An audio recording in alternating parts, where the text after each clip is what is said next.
Toi d'abord, Shavuot, je suis désolée pour le retard. Je vais faire ce coup pour la fois chez ma fille. En fait, elle est enceinte, elle a le corona, elle a été hospitalisée. Donc, j'arrivais pas à me brancher tout de suite, j'attends des nouvelles.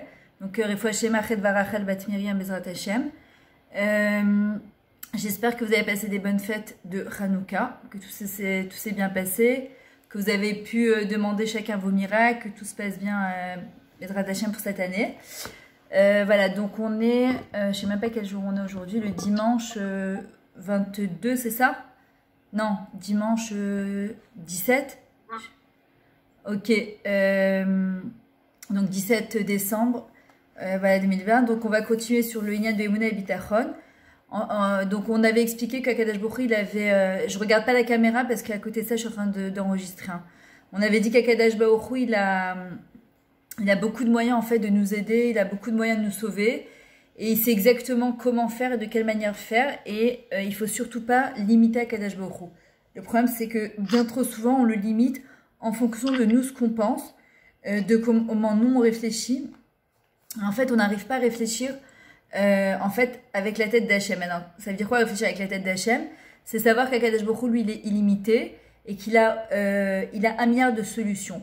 Nous, le problème, c'est qu'on essaie, en fait, d'imposer nos solutions à Akadosh Baruch Hu en lui disant, voilà, mais peut-être que si j'essaye ci, peut-être que si j'essaye ça, peut-être que... Et en fait, Akadosh Baruch Hu, parfois, il nous dit, mais laisse-moi faire. Maintenant, le Rav David Asra explique que dans le Chovot Alevavot, dans Sha'ar HaBitachon, il dit, il y a plein d'avantages dans le fait qu'une personne a le bitachon dans Akadosh Baruch Hu. Pourquoi? Parce que normalement, tu prends un alchimiste pour pouvoir transformer, par exemple, du métal en or, bah, il a besoin d'avoir un chomer, il a besoin d'avoir une certaine matière. Il a besoin d'avoir quelque chose pour démarrer quelque chose. Et en vrai, le Chovot Alevavot, il dit l'avantage de quelqu'un qui a du bitachon. Par exemple, aujourd'hui, on te dit si tu n'as pas de diplôme, si tu n'as pas ton bac, si tu n'as pas ci, tu peux rien faire. Et en vrai, il explique en fait... Attendez, juste 2 secondes. Oh, avec la caméra. Il dit, alors qu'en vrai, quelqu'un qui a le bitachon, un Akadosh Baruch Hu, justement, il n'a pas besoin de tout ça. Évidemment, tu vas dire, mais alors on doit faire ça Ishtadlut. Oui, on doit faire notre Ishtadlut, évidemment. Mais même si tu n'as rien, tu n'as pas de diplôme, tu n'as pas de bac, je ne vous dis pas de ne pas continuer vos études, attention, et de ne pas aller jusqu'au bout avec le Mahon et d'avoir votre Théouda parce que vous faites votre Ishtadlut. Mais il faut comprendre que c'est pas parce que vous allez faire votre Théouda de 3, 4, 5 ans que vous allez avoir une meilleure Parnassa. C'est-à-dire que vous faites votre Ishtadlut, mais avec ou sans ça, si Akadosh Baruch Hu, il peut vous donner une super Parnassa, il peut vous donner tout ce que vous avez besoin. D'accord? Et en vrai, on voit qu'avec Eliyahu Hanavi, en fait, on dit qu'Hachem, il a maintenu en vie pendant très longtemps, alors qu'il y a une grande sécheresse, et qu'on dit que les corbeaux, il lui a amené de l'eau et du pain tous les matins. Alors on dit, quel rapport avec Eliyahu Hanavi et nous? Eliyahu Hanavi, bon bah c'est Eliyahu Hanavi, c'est normal qu'Hachem, il lui a fait ce genre de miracle. Mais en vrai, quand on nous raconte quelque chose, même de très grand dans la Torah, que ce soit dans la Gemara ou de la Torah, dans le Nar, c'est pour nous dire que si Hachem il a pu le faire à des personnes, Rachel Ada, je veux bien l'accepter, mais je ne vois pas où elle est. Attends, j'essaie de rentrer dans la salle d'attente. Je la vois pas, Rachel.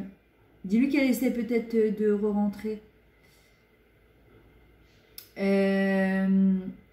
Donc en vrai, c'est pour nous apprendre que nous aussi, dans notre quotidien, Akadosh Baruch Hu, il peut nous aider. On n'a pas besoin d'être Eliyahu Hanavi, justement, pour qu'Akadosh Baruch Hu puisse rentrer dans nos vies et nous aider. En vrai, il faut savoir que Hachem, il peut satisfaire nos besoins nafshi, nos besoins physiques, nos besoins nishmati, parnassa, santé, mari, enfant, d'accord? On n'a pas besoin d'être Eliyahu Hanavi, on doit juste se rappeler qu'on est des Bat Meler, qu'on est les filles du roi, et qu'Akadosh Baruch Hu, c'est notre père, et qu'Hachem, un papa en général, il veut le meilleur justement pour ses enfants. Il y a un homme qui racontait justement qu'il devait marier sa fille et il était super embêté financièrement, il ne savait pas du tout comment faire. Mais il disait toujours qu'il y avait le bitachon à Hachem et que Hachem, s'il avait donné cette fille à marier, bah, c'était évident, même si, comme il dit Enrico Macias, la ville, d'accord, une fille à marier, mon Dieu, quel souci, parce que ça coûte 10 fois plus cher, d'accord, de marier une fille, et c'est les robes, et c'est le trousseau, et c'est les fiançailles.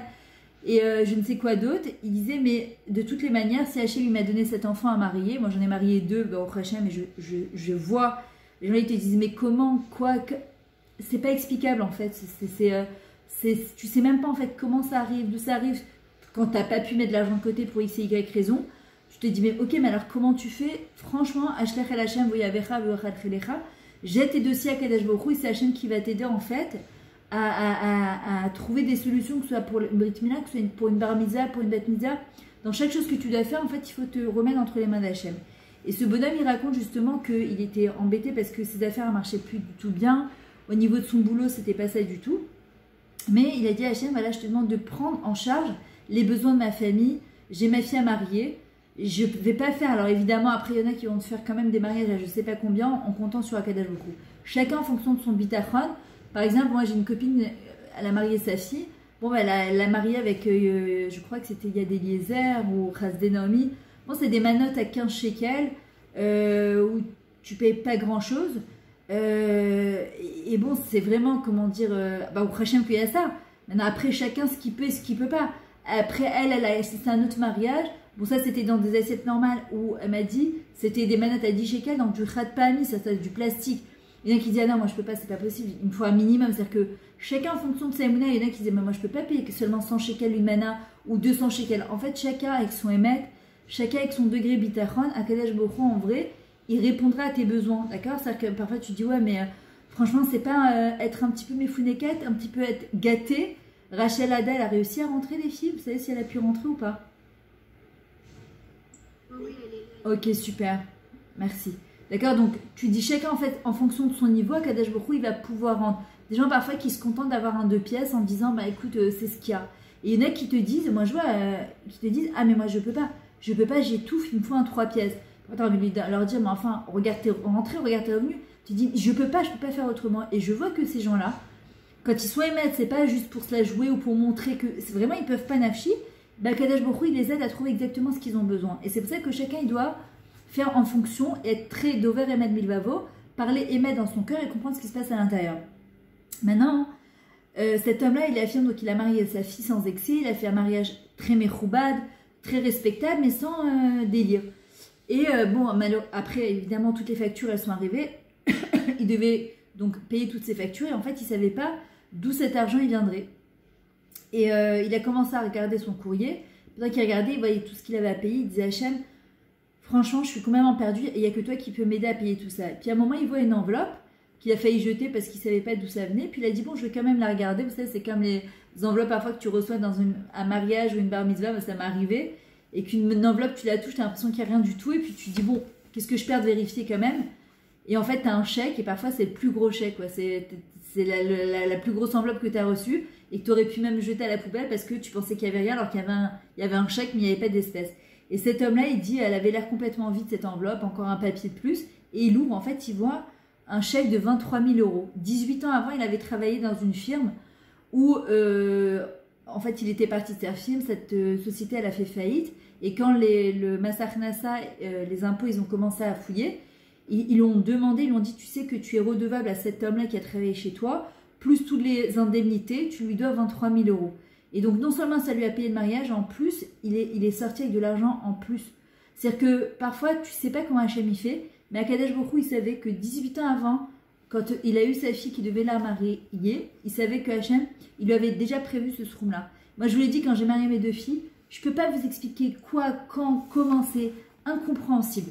Mais il y a une chose qui est sûre, c'est que moi, je me souviens quand j'étais mariée, je m'étais dit, je ne gâcherai pas la fête par le stress de me dire, mais j'ai tout ça à payer et si j'ai pas tout l'argent alors que j'avais qu'une partie, je me suis dit écoute, j'ai pas fait un truc mirobolant, j'ai fait un truc en fonction de mes moyens, mais en fonction aussi de ce qu'on avait besoin pour aussi les samachatan vekala et j'ai dit à Kadosh Baruch Hu, écoute, je veux pas gâcher parce que de toutes les manières, ce mariage il devrait être payé.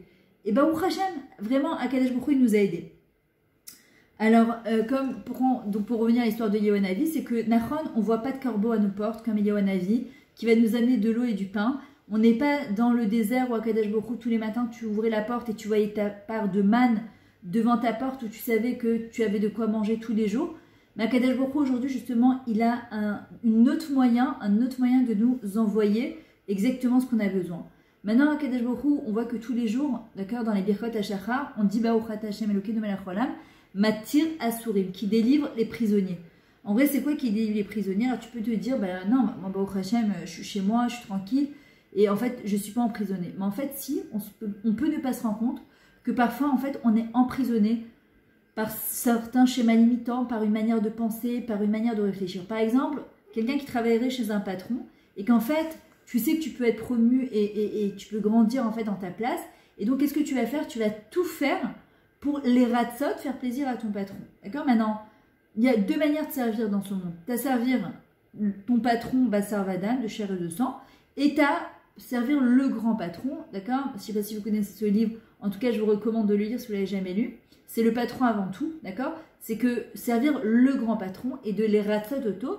Parce que comme on te dit, fais sa volonté comme ta volonté, et Hachem fera la volonté des autres comme ta volonté. Ça veut dire quoi? Si tu ne cherches que à faire plaisir à ton patron en espérant de trouver de la protection et qu'il va te faire grandir et qu'il va te truquer et que je sais pas quoi, c'est à double tranchant. Tu peux, oui, avoir, et tu peux aussi, comme on avait dit dans les cours précédents, tu peux aussi être extrêmement déçu. Et juste au moment où tu crois que c'est toi qui vas avoir la super promo, ben, c'est ta collègue de travail qui va la recevoir et tu te dis mais je comprends pas, je suis dégoûtée, j'ai tellement fait, etc. En vrai, dans les deux cas, on sert à patron. La question, c'est que tu peux le servir de manière esclave ou tu peux le servir de manière libre. Pourquoi on répète tous les jours dans le schéma Israël, Asher oteti etrem eret Israël, liot lachem elokim ani Hashem okechem. C'est moi qui vous ai fait sortir. C'est pas Moshe Rabbeinu, c'est pas Aaron, c'est pas Paro qui a accepté. C'est moi au moment où vous avez compris que vous deviez sortir de cet esclavage, de ce Mitzrayim. C'est quoi Mitzrayim? C'est Metzar, de ces limitations. Sachez qu'il n'y a que moi à ce moment-là qui peut vous faire sortir d'Égypte. Donc n'essayez pas d'aller chercher ailleurs parce qu'il n'y a pas de ailleurs. Si vous voulez être des gens libres, il faut que vous remettiez complètement entre mes mains et c'est moi qui vous aiderai à vous en sortir et à sortir ma mage de ça. Et en fait, servir à Kadosh Baruch Hu, c'est être un homme libre. Il y a des gens qui pensent justement c'est le contraire. Ben non, quand tu sers Hachem, forcément, tu n'es pas libre à l'intérieur de toi, tu as des contraintes. Tu es toujours en train de te poser la question, mais qu'est-ce qu'Hachem il veut? Mais justement, c'est ça la liberté. C'est parce que nous, parfois, on n'arrive pas à prendre de décision. On est plein de doutes. On sait qu'on doit faire des choses, on ne sait pas comment les faire. Et qu'on essaie de faire plaisir à Paul, Pierre, Jean, Jacques. Tu ne sais plus où mettre la tête, tu ne sais pas qu'est-ce qui est bien. Quelqu'un qui sert Hachem, c'est une personne libre. Parce qu'il sait que quand tu sers à Kadosh Baruch Hu, il n'y a que lui qui peut te faire sortir de ton Égypte. Personne d'autre, de tes limitations, qui va t'aider à prendre justement les bonnes décisions. Maintenant, la même chose, quelqu'un par exemple qui serait Atzmaï. Moi je suis quelqu'un de Atzmaï, d'accord, je suis indépendante, ou quelqu'un qui a un magasin de chaussures, ou qui a un magasin d'habits, ou le méchant est quoi, d'accord, il y a des fois, on est trop un peu à la, excusez-moi l'expression, elle n'est pas jolie, mais c'est faire ce qu'on appelle du lèche-botte, d'accord, pour essayer d'attirer le client, on est mielleux, etc. Zélo et hasard, c'est-à-dire que Hachem, il faut savoir que les clients qui nous envoient, ce sont comme, c'est Hachem qui tire d'en haut les ficelles et qui fait tourner. Regardez, allez sur King George Yafo, parfois tu as 50 magasins, un à côté de l'autre, d'habits, de chaussures, et parfois qui se ressemblent. Il y en a un, il est plein craqué, et l'autre, il est complètement vide. Comment tu peux expliquer un truc pareil? Pourtant, parfois, c'est les mêmes modèles, parfois ce sont la même chevra, d'accord, le même fournisseur. Comment tu peux expliquer un truc pareil? Et en vrai, il faut arriver à comprendre que les clients, c'est Hachem qui les envoie. Comment il les envoie? D'où il les envoie? Donc moi, évidemment, je dois servir tout le monde, entre guillemets. Ça, c'est un principe de base. C'est donner le meilleur chirout. Mais le principe, c'est de ne pas donner ce chirout-là pour, pour être à la merci du client. Non, je suis à la merci du grand patron. Et après, moi, je dois, en tant qu'être humain, me comporter comme un être humain, tout simplement. D'ailleurs, je vais faire ce cours, les Nishmat, Yehudit, Bat, je sais pas, Chava, je sais pas comment elle s'appelle. Il y a un homme qui racontait que il était indépendant et qui travaillait avec une grosse boîte. Et un jour, la boîte, elle a demandé 10 000 € de réclamation, enfin de réduction en compensation de quelque chose qui avait été fait. Et après, ils l'ont rappelé, ils lui dit, et on demande un rabais supplémentaire de 86 000 €. Sinon, on arrête de travailler avec vous. Maintenant, cet homme-là, il disait, moi, c'était ma plus grosse boîte, d'accord, c'était mon plus gros client. Attendez, je vais rentrer elle. C'était mon plus gros client. Et évidemment, si je refusais, je perdais ma parnassa. Mais d'un autre côté, quand il a pesé le pour et le contre, il s'est dit, ok, sympa, mais si je me mets à leur disposition, demain, ils me demanderont 150 000 €. Et si c'est ça, autant déjà fermer ma boîte. Et après, il a dit, non, je fais confiance à Hachem. Si ça ne vient pas d'eux, ça viendra de quelqu'un d'autre. Et en fait, toute la nuit, il s'est dit, je vais essayer de m'arranger avec eux, mais comment dire, céderai pas sous leur chantage. Parce qu'il faut savoir que le chantage de l'homme, d'accord, quand on accepte le chantage des hommes, c'est qu'on oublie qu'Akadosh Baruch Hu, il a une autre manière de gérer cette histoire-là. Et le lendemain, donc, il a appelé, il a dit, voilà, j'aurais voulu vous proposer quelque chose. Et le PDG, il a dit, écoutez, on a pensé la même chose cette nuit-là, on s'est dit peut-être que c'était un petit peu abusé. Donc, on a décidé, en fait, de baisser. Et il est sorti non seulement pas perdant, mais il est sorti gagnant. Et on voit, je vous raconterai encore plein d'histoires comme ça, parce que ça renforce de comprendre que il y a des fois, on est pris dans des engrenages comme ça, où on a l'impression qu'il faut faire plaisir à un tel, qu'il faut faire plaisir à un tel, etc.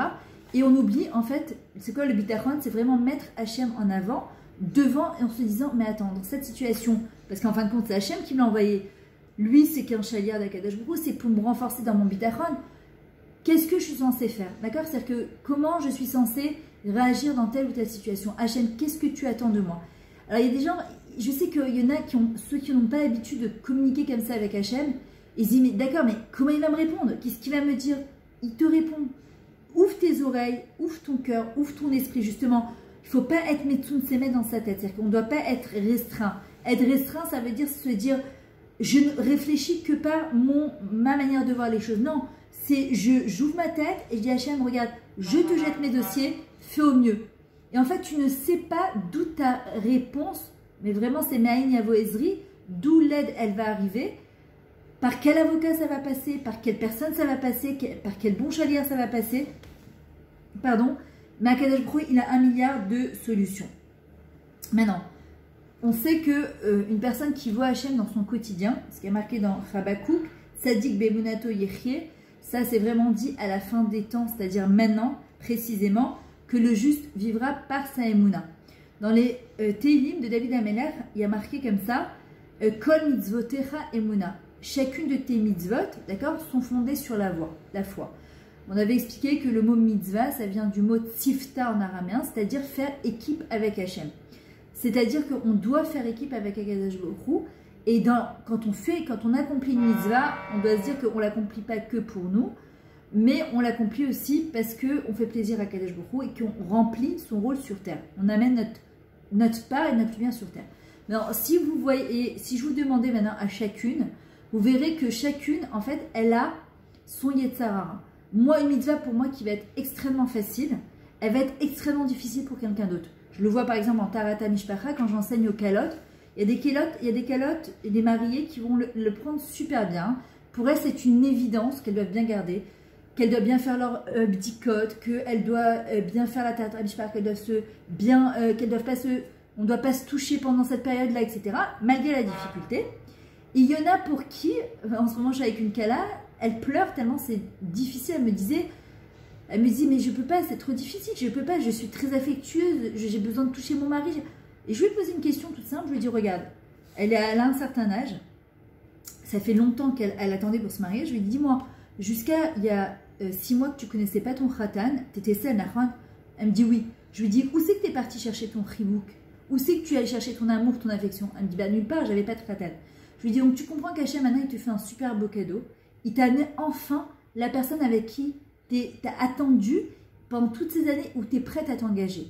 Est-ce que tu penses qu'Hachem il va te donner une mitzvah qui va à l'encontre de toi pour te faire du mal ou à l'encontre de sa volonté? Donc tu comprends qu'aujourd'hui, Baruch Hachem, tu rentres dans le club des femmes mariées avec tout ce que ça engage, forcément, les restrictions, c'est pas des contraintes, ce sont des limites. Et ces limites-là, elles nous permettent de voir que dans d'autres domaines de nos vies, on est capable aussi de se limiter, de se mettre des stops et de se mettre des gvoulottes, d'accord, et qui sont bien. Chaque personne a besoin de se mettre ces limites-là. Et en vrai, quand elle a compris ça, alors elle s'est mise à pleurer au début, mais après elle a compris, elle m'a dit, c'est vrai que je vois maintenant les choses un petit peu autrement. Et en fait, chacune, alors ça peut être la Tarata Mishpacha, une autre ça va être la cache-route, une autre ça va être le Shabbat, une autre ça va être la Tzinout. Nous les femmes, c'est une très très grosse difficulté la Tzinout, d'accord, qu'on a un kissouille, qu'on n'ait pas de kissouille. Chaque fois qu'on va acheter un habit, maintenant moi j'ai une copine par exemple, elle était tout le temps en jean, elle a fait tchouva, aujourd'hui elle habite à Bétar, elle a aucun problème, elle m'a dit, c'est un garçon manqué pourtant, elle était tout le temps en pantalon, mais c'est pas une fille spécialement plus coquette, ça l'a pas dérangé outre mesure. D'autres personnes, pour eux, c'est une torture, c'est-à-dire de prendre la jupe, de la descendre encore un petit peu, de se couvrir la tête, de couvrir ici, de couvrir les bras, mais les collants, pas les collants. Et chacune, en fait, en fonction de son Yetzirah, en fait, elle va comprendre que c'est son domaine où elle doit justement se renforcer en Emouna et Bitachon. D'accord? C'est-à-dire que chacune, elle doit vérifier. Je me rappelle une fois, j'avais une Kala qui m'avait appelé après son accouchement.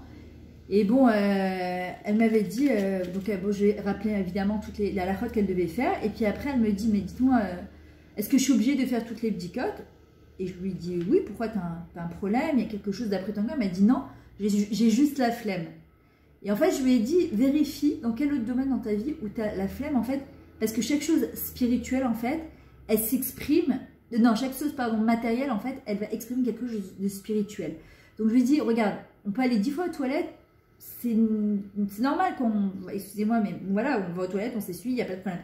Mais comme une dika qui dure une demi-seconde, d'accord, c'est une mitzvah, et c'est une mitzvah qui est d'une grandeur tellement exceptionnelle, que le Yetzirah, il va tout faire pour me dire, oh la flemme, tu te rends compte 2 fois par jour, s'il y a 1 seconde le matin, 1 seconde avant la shkia, hein, c'est pas plus que ça. Tu te rends compte, c'est qu'on peut aller 20 fois aux toilettes, il n'y a pas de problème, c'est normal, on peut se doucher 3 fois par jour en été parce que tellement il fait chaud, on n'a pas de problème. Les femmes qui me disent, ouais, le mikvé c'est compliqué, j'ai la flemme, on peut aller à la piscine, on peut se déshabiller, on peut aller à la mer, le ça partout. 1 fois par mois, se tremper un quart d'heure au mikvé, revenir, on en fait des... Mais on doit, je viens pas dire, oh franchement, t'es lourde, franchement, c'est exagéré. Non, je viens juste dire, vérifie dans le shoresh, dans la racine en fait de cette mitzvah, qu'est-ce qui te dérange profondément. C'est pas la mitzvah elle-même. C'est où c'est que je mets mon seder à diffuyot, mon ordre de priorité. Qu'est-ce qui est le plus important dans ma vie? Est-ce que je laisse plus de place à mon moi, à mon Yetzirah, mon Yetzirah Tov, à Kadesh Borou? Dans chaque mitzvah en fait, kol mitzvotecha emuna. C'est une question de emuna. En fait, elle va nous montrer où c'est qu'on doit se renforcer justement en Emouna et Bitachon. Le Gaon Mivina, il écrit dans son commentaire de Mishlei, il dit « La chose la plus importante de toutes est d'avoir une entière confiance en Akadosh Baruch Hu. » Pourquoi? Parce que cette mitzvah de confiance en Hachem de Bitachon, en fait, elle englobe toutes les mitzvahs de la Torah. Je ne sais pas si vous imaginez. Chaque fois qu'une personne, en fait, elle travaille sur sa Emouna, dans sa tête, elle se dit « Non, il faut que je me reprenne. Il faut absolument que j'ai confiance en Akadosh Baruch Hu. » Il faut comprendre que dans cette mitzvah, j'englobe les 613 mitzvot. On n'est pas juste en train d'accomplir une mitzvah tzaddik be'emunato yireh. Non, non. Il faut arriver à comprendre que la mitzvah de Emouna et de Bitachon, elle englobe les 613 mitzvot. Et en fait, plus une personne, elle a une Emouna solide, c'est comme une fondation d'un binyan, comme quand on reçoit sous la choupa, chez Tzko binyan, livnot binyan ad. En fait, de pouvoir, vous voyez autour de vous, les binyanim ici en Israël, ils se montent comme des champignons.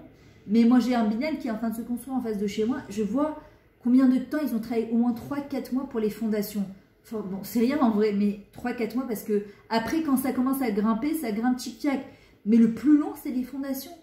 À planir, faire en sorte que Bezrat Hashem, vous vous rendez compte, il va y avoir des milliers de personnes pendant des centaines d'années qui ont passé là-bas. Il faut que le binyan il soit en béton armé.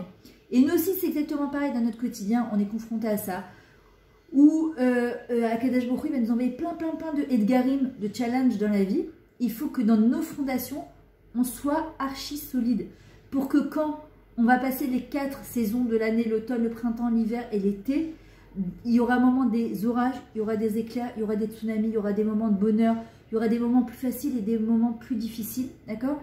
Et bien, on soit en béton armé de l'intérieur, qu'il n'y a rien qui va nous bouger. Et ça, c'est la chose qui est extrêmement importante à comprendre, à intégrer. Alors, de quelle manière, en fait, on peut acquérir cette émouna? Le Rav Yaakov Kamensky, pas le Rav Kanievski, Kamensky, en fait, il dit de quelle manière on peut intérioriser cette mitzvah de la Torah, d'accord? Il dit, en fait, de quelle manière on peut voir que chacun, parce qu'il y a des fois, quand tu entends les histoires des gens, tu te dis, waouh, j'aimerais tellement être à son niveau, c'est-à-dire que tu as l'impression que ces gens-là qui sont remplis de bitachon, ben, il n'y a rien qui les bouge. Alors, tu as presque l'impression qu'ils sont inhumains tellement ils restent d'une sérénité, mais à toute épreuve, quoi. Et tu te dis, c'est pas possible, bouge-toi, il y a quelque chose qui vibre à l'intérieur, tu ressens quelque chose. Mais oui, en fait, c'est un travail au quotidien. Maintenant, comment, en vrai, le Rav Kanievski dit ça? Et comment on fait? Il dit, en fait, on doit renforcer cette conviction en tenant un journal. Tous les jours, en fait, on essaye de voir de quelle manière Akadosh Baruch Hu il a pu intervenir dans notre vie. Et tous les jours, on le note. ça peut paraître être complètement anodin, d'accord? Parce que tu te dis, ok, il y a je n'ai pas des grands miracles au quotidien, mais justement, c'est pas dans les grands miracles qu'on voit la main d'Hachem. C'est dans les petits miracles au quotidien que tu vas réussir à avoir la main d'Hachem. Ça veut dire, ça peut être un truc tout bête. Le cas classique de trouver une place de parking. Ça peut être, je sais pas, que tu vas rencontrer une copine qui va te proposer, à ce moment-là, tu vas parler avec elle dans les couloirs, tu vas lui dire, là, j'arrive pas du tout avec ce contrôle, je comprends rien. Elle va te proposer, elle va te dire, bah tu veux, on révise ensemble. Et la fille, elle maîtrise super bien le grammaire. Et elle va te l'expliquer mieux qu'une prof privée que tu aurais pris. Tu vas te dire, ouais, c'est incroyable. J'aurais pu passer à côté, lui dire bonjour et ne même pas m'arrêter.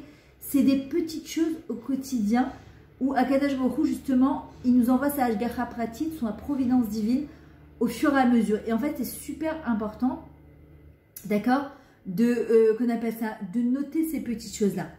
Il y a un monsieur qui s'appelle Charlie Sultan. En fait, qu'est-ce qu'il a fait? Il s'est basé sur cette lettre donc, du Rav Yaakov Kamensky. Et quand il est décédé, attendez, je vois qu'il y a des filles qui essayent de rentrer. Quand il est décédé, il a découvert 14 carnets, son fils, dans lesquels il avait écrit des histoires personnelles de Hashgacha Pratit, du moment où il avait su ça, donc les 2 décennies, et qu'il avait, dans chaque carnet, il m'a noté tous les jours dans son quotidien, toutes les petites choses incroyables qui lui arrivaient. Et dans cette missive, il y avait marqué « Essayez juste quelques mots par jour ». Mamache, tu t'arrêtes, c'est rien dans 24 heures de prendre juste 1 minute, d'accord, et de dire « Qu'est-ce qui m'est arrivé de bien aujourd'hui? En quoi je peux remercier Hachem aujourd'hui? En quoi j'ai pu voir sa Hashgacha Pratit ?» Et en fait, il s'est rendu compte que son carnet, en fait, il faisait 613 pages, d'accord? C'est-à-dire qu'à la fin de sa vie, quand il est décédé, ils ont calculé le nombre de pages et de choses qu'il y avait à l'intérieur. Il y avait juste 613 pages. On a dit que accomplir la mitzvah de Emunah de Bitachon, elle englobe pas les 613 mitzvot. Et il y a un des rabbinim de la communauté syrienne, il a tellement été impressionné qu'en fait, il a compilé en fait un journal de Hashgacha Pratit. Et à côté où il y a marqué, il a laissé quelques lignes où il dit justement, eh ben, essayez vous aussi dans votre quotidien de voir de quelle manière Akadosh Baruch Hu, justement, il intervient dans votre vie. Et c'est vrai que quand on a noté, moi je vous l'avais déjà dit, mais je vous le redis, moi j'ai un cahier, ce que j'appelle le cahier des Yeshuot. En fait, chaque fois, on demande parfois plein de choses à Hachem. Akadosh Baruch Hu, il répond à nos demandes, on oublie qu'il a répondu à nos demandes, ça devient un acquis.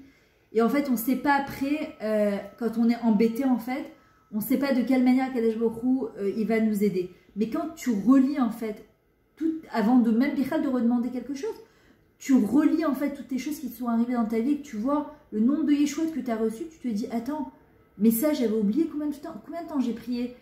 Par exemple, des filles par exemple, qui me disent, j'ai mis 5-6 ans, j'ai prié, j'ai fait Perek Shira pour me marier. Et après j'ai mis aussi un peu de temps pour avoir des enfants. Et j'étais désespérée tous les milieux. Mais je lui dis, mais est-ce que tu te rappelles le nombre de fois que tu as... Et comment quand ton Tratan il est arrivé?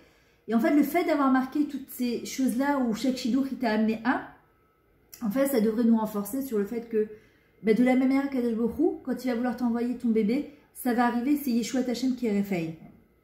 Maintenant, il faut comprendre que tout ce qui nous arrive dans ce monde, il y a marqué comme ça, dans le Messilat Yesharim, Kol Inyane Haolam ben Letov ben Lera, Are Anisionom la Adam. Tout ce qui nous arrive dans la vie, que ce soit de bon ou de mal, en vrai, c'est pas du mal, c'est la Tov ou la Métive, pour le bien. Et la métis, c'est-à-dire que ce qui est bien pour nous, mais qu'on n'est pas toujours capable de voir que c'est bien. C'est pour ça qu'aujourd'hui, on n'est pas apte encore à faire cette bracha, Baruch Ata Hashem Atov Ametiv, que quand il arrive quelque chose, on dit Baruch Dayana Emet, Shalom, loué soit le juge de vérité, on ne dit pas Baruch Atov Ametiv, parce qu'en fait, c'est celui qui fait du bien, mais on n'est pas capable encore de voir cette chose-là. En vrai, tout ce qui nous arrive, ça représente un challenge pour l'homme, un nisayon. Or, on avait expliqué que le mot nisayon, ça vient du mot leitnoses, d'accord, s'élever. Ça vient du mot expérience. Nisayon, c'est une expérience de vie. D'ailleurs, il y a des fois, tu vois des gens, tu te dis, mais comment que Dieu préserve, ils arrivent à surmonter cette expérience. Et quand tu parles à la personne elle-même, elle te dit, je ne sais pas, je ne peux pas t'expliquer. Je sais que c'est Hachem qui me porte sur ses épaules, sinon je ne pourrais pas supporter. Parfois, tu te dis, moi jamais je pourrais. Mais en vrai, comme une fois m'avait répondu la rabbine fille, elle m'a dit, Akadosh Baruch Hu, il sait à qui il envoie chaque challenge de vie, chaque expérience, chaque nisayon, chaque épreuve.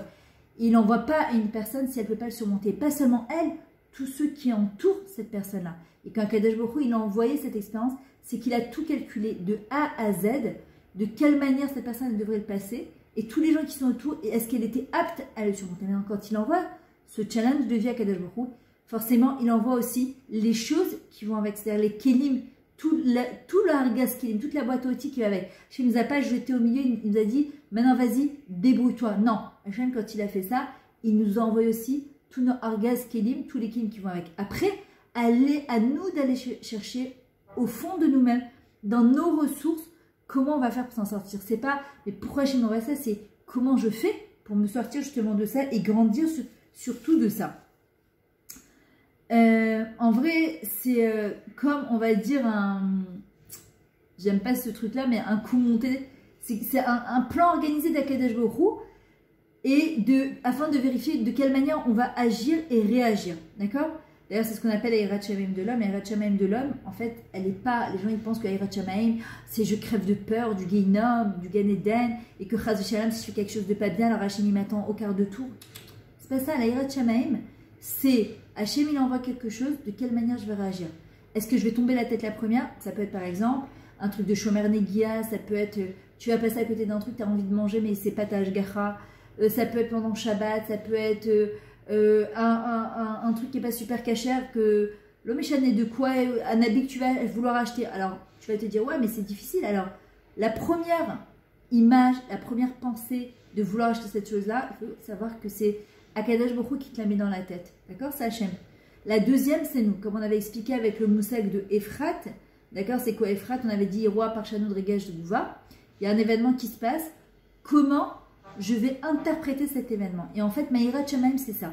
Quelqu'un qui t'a insulté dans la rue, est-ce que je vais le réinsulter en disant qu'il est responsable, ou bien de me dire, attends, comme avec David Ameller, quand Shimi Ben Gera, il est venu l'insulter, et que Uriel, je crois que c'était Uri, je ne sais plus comment il s'appelle, le Sarat Sava de David Ameller, il a voulu le tuer, celui qui est Mored Bemalchut, celui qui se révolte contre la royauté terrestre, il se révolte contre la royauté divine. Pourquoi? Puisque c'est Akadosh Baruch Hu qui a choisi David Ameller en tant que roi d'Israël. Et David, à ce moment-là, il a dit, non, tu laisses Shimi Ben Gera, c'est Akadosh Baruch Hu, c'est un Marlo Klal, c'est Hachem qui lui a dit de m'insulter. On dit qu'au même moment, David Ameller, il va devenir le 4e pied du char céleste, c'est-à-dire qu'il va devenir, d'accord, il y avait Abraham, Israël et Yaakov, il manquait un, et c'était David Ameller.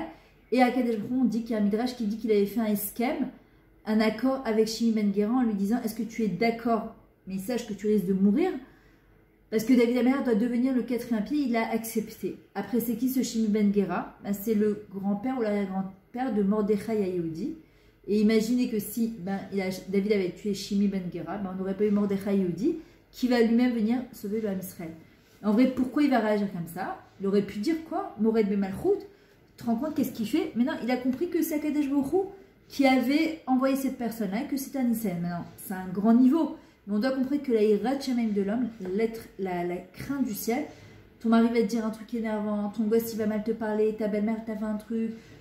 Non, je vous le dis comme ça à tête froide, mais c'est super difficile sur le moment.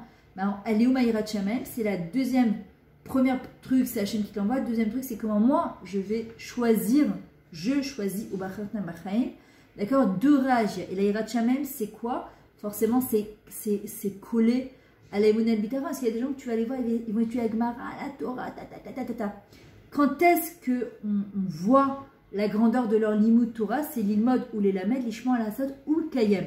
Donc tu apprends, tu enseignes, tu gardes, et le but c'est quoi? D'accomplir. Le but c'est d'accomplir. Le but c'est pas seulement comment dire, d'apprendre, d'étudier. Le but d'étudier, c'est de pouvoir accomplir. Maintenant, comment on va accomplir? Hachem forcément. Tu vas voir ces gens, ils veulent étudier la lacha, le moussa, Hachem, il dit, bon, maintenant, comme un médecin, il a fait 7 ans, 13 ans d'études. Bon, à un moment, on lui donne le bistouri en main, il lui dit, vas-y, à ton tour. Et là, il est là, non, mais attends, allô, il faut que tu le sauves, là, il est en danger, mais je peux pas, j'ai peur. Hachem, il dit pareil. Tout ton limoud, le but, c'est pas d'étudier. Le but, c'est un moyen, l'étude. C'est pas une fin en soi, même si on dit, c'est vrai qu'on dit que la Torah, Keneget Kula, et l'imoud Torah, à Talmud Torah, Neget Kula. Le limoud de la Torah, c'est contre tout. Oui, mais le but du limoud Torah, c'est pas seulement d'avoir de l'information. Le but, c'est de la transformation. Le but, c'est de nous transformer. Il y a des gens qui connaissent plein de choses, Mais au niveau maasé, au niveau action, mais rien. D'ailleurs, par exemple, quand vous voyez dans Moussaf, un moment de Shabbat, il y a marqué, quand on fait la Chazara, Keta itenu lecha shelokenu, à un moment on dit Aye makom kevodo. Il est où Akadosh Baruch Hu, makom kevodo? Ils ne savent pas les anges où ils sont. Alors à un moment on dit, ça se réfère à nous. Quand notre Neshama va monter à 120 ans, on dit qu'une personne qui a su voir Aye makom kevodo, il est où Akadosh Baruch Hu dans chaque chose de sa vie. Quand il arrive à 120 ans, on dit que Akadosh Baruch Hu birvodo batzmo, il vient le chercher. Mais une personne, elle peut avoir étudié toute sa Torah, mais en Aye makom kevodo, il n'est pas mechaber sa Torah dans ses actions, dans sa tête et dans son bitachon. C'est-à-dire qu'il étudie la Torah comme il étudie la psychologie, comme il étudie une autre matière. Or, le but, c'est de l'accomplir, de se transformer. Quand il arrive à 120 ans, alors les Machim disent Aye makom kevodo, c'est-à-dire, ok, au Hachem, c'est très bien, il accomplit la mitzvah d'accomplir la Torah, d'étudier la Torah, pardon, et son srout, il est là.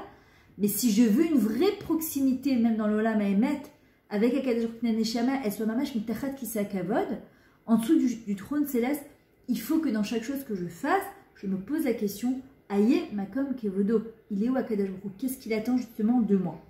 On voit avec Abraham Avinu par exemple, quand il y a eu le sacrifice de Yitzhak, la Akedat Yitzhak, d'accord? En fait, Akeda, c'est pas un sacrifice, c'est une mauvaise interprétation comme Korban. Akeda, c'est un du mot ligoté. En fait, comment il a pu faire ce sacrifice d'Yitzhak alors qu'il a attendu tellement longtemps, alors que lui-même il proclamait tout et tout fort, ne sacrifiez pas vos enfants. Hachem, il attend pas, il ne met pas des enfants au monde pour lui montrer qu'on l'aime, qu'on doit sacrifier nos enfants, arrêtez. Et après coup, son dixième Israël, Hachem lui dit, tu prends ton fils, Bincha, Ichidecha, Aoufra, celui que tu aimes, celui que tu as attendu plus longtemps. Non, non, pas Ishmaël. Oui, Yitzhak, celui-là, tu le prends et tu vas le sacrifier. Attends, Avraham Avinu, il peut avoir des héroïmes en disant, alors Hachem, mais qu'est-ce que tu me fais là? N'importe quel être humain normal, on va dire, il dit à Hachem, je peux pas là, tu me demandes quelque chose qui est insurmontable. Avraham, il se ligote en fait à Akadosh Baruch Hu.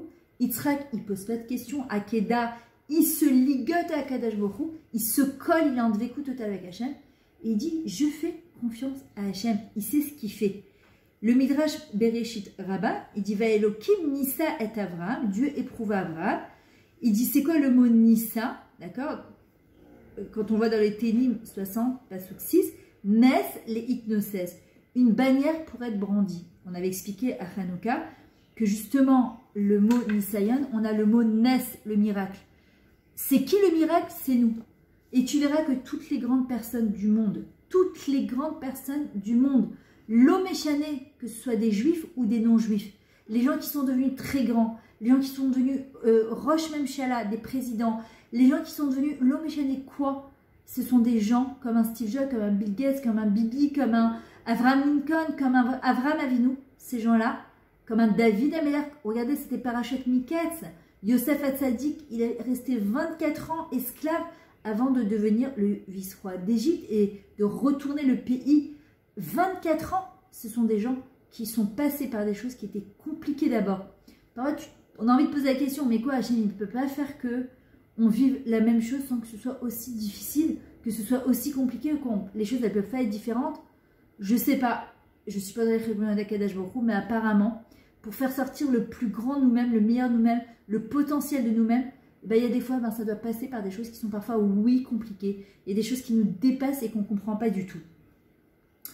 Et en vrai, justement, qu'est-ce qui se passe quand on dépasse, on se dépasse? Et qu'est-ce qu'on retrouve? Le Nes. C'est qui le miracle? C'est cette capacité, justement, de se voir transformer, de se voir devenir meilleur, de voir d'un coup, tu tournes la tête, tu te dis, quoi, moi, j'ai fait ça? C'est impossible. Quoi, moi, j'ai dépassé ça? C'est impossible. Moi, je vois, j'ai 27 ans d'Alia aujourd'hui, au Rachel, 28 ans, 27 ans, je ne sais plus. Quand parfois, je tourne la tête et quand je vois mon début d'Alia, je me dis, mais quoi, moi, j'ai passé ça? Il y a 27 ans, je peux vous dire, Eretz Israël, c'était pas ce qu'il est aujourd'hui. Quoi, moi j'ai réussi à faire ça. C'est ce qu'il explique, le Rav Chaim Yosef Sitrouk, Zichron Tzadik Livracha, dans son livre, quand après son AVC, il disait, le Racha, quand il va arriver là-haut, sa plus grande souffrance, en vrai, on dit que quand une personne, elle quitte ce monde, sa Neshama, en fait, on entend son cri d'un monde à l'autre bout du monde. Pourquoi? Parce que quand la Neshama, elle n'est pas devenue, elle ne s'est pas accomplie, elle a juste essayé de profiter que des bienfaits de ce monde, en fait, quand il comprend dans quel monde de lumière il arrive et tout ce qu'il a perdu, comme quelqu'un qui était super riche et qu'il a fait n'importe quoi avec son argent, il a gagné au loto de manière, comment dire, inattendue. D'ailleurs, ça a été prouvé que les gens qui gagnent au loto et qui n'ont pas été préparés, tu vois, ils jouent et puis ils espèrent toujours et qu'un beau jour, on les appelle pour leur dire vous avez gagné le gros lot. En fait, le choc est tellement grand qu'il n'y a pas eu de conditionnement. Ces gens-là, en général, tu vas les retrouver 1 an, 2 ans après, ruinés, encore pire qu'avant de gagner au loto. Pourquoi? Parce qu'il n'y a pas eu d'achana, il n'y a pas eu de préparation. Et on dit que la neshama, en fait, quand elle ne se prépare pas au lama emet, c'est-à-dire que ce serait comme quelqu'un, demain vous allez au Brésil, et vous achetez une carte, vous achetez un billet d'avion, vous ne savez pas où vous allez, vous ne savez pas où vous allez dormir, vous savez rien. On va. Il y a des gens qui sont un peu aventurés. Le problème, c'est qu'à un moment, quand tu arrives là-bas, il faut savoir où c'est qu'il y a un bête rabat, où je vais dormir, où je vais manger, où je vais prier, où je vais les pieds, les khas, qu'il y a des endroits dangereux, il y a des endroits plus dangereux au Brésil, des endroits moins dangereux. Fais attention à des big pockets, etc. Maintenant, ce qui se passe, c'est que c'est, à l'instar de cet exemple, la même chose avec le Olam Haemet. Quelqu'un qui ne s'est pas préparé, sa neshama, quand elle sort de ce monde, elle dit « Mais c'est pas possible.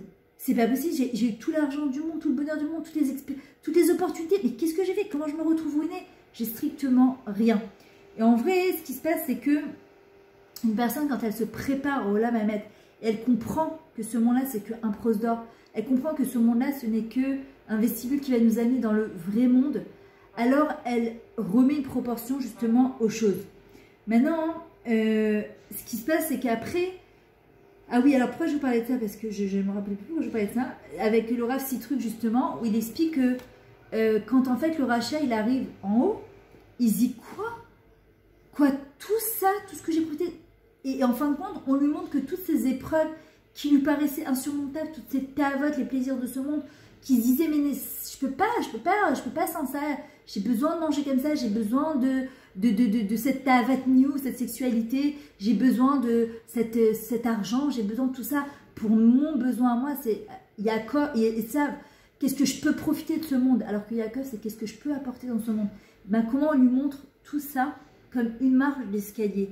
Et le plus grand tsahar de la neshama à ce moment-là, c'est de se dire, mais c'est pas possible que j'ai perdu mon monde futur pour une marche d'escalier. Par contre, le tzaddik, lui, c'est-à-dire vous, nous, d'accord, c'est celui qui vraiment qui se bat dans ce monde-là, surtout à la fin des temps, où le Harizal, il dit chaque lutte, chaque mitzvah qu'on n'a pas envie de faire et qu'on fait quand même, n'importe que ce soit une bracha avant, parfois tu dis bon, je prends juste un bout de pain, moi j'ai la flemme de faire birkat, bon tu sais quoi, je vais quand même faire des tilat, bon Hachem j'ai à manger et je vais quand même faire mon birkat, j'ai pas envie de faire mes 7 dikotes 2 fois par jour, mais je vais quand même la faire. Sache que Akadosh Baruch Hu, quand il te montrera à 120 ans, il te montrera ça comme si tu étais devenu une alpiniste. Tu diras, moi, j'ai monté ça, c'est impossible. Quoi, moi, j'ai fait ça? Tourne la tête, quoi, moi, j'ai réussi à... C'est impossible, comment c'est possible? Et ça sera la plus grande Anna de la Neshama de la personne en disant, waouh, Zaya Kedaili, maman, ça valait la peine. Mais entre-temps, il faut justement pouvoir s'accrocher à Akadosh Baruch Hu. Il y a une femme qui racontait justement qu'une fois elle est arrivée au centre-ville, elle avait garé sa voiture et elle avait fait tout comme il fallait, elle voit qu'elle reçoit un PV. Elle dit au début j'étais super contrariée, j'étais là, je me dis mais c'est pas possible, pourtant je me suis bien garée, je comprends pas pourquoi j'ai un PV, etc. Et en fait elle prend le papier et elle voit, il y avait marqué c'était un test, vous n'avez rien du tout. Et en vrai c'est un truc, c'était... a priori, tu te dis, mais c'est quoi ce délire, quoi? D'où ça vient?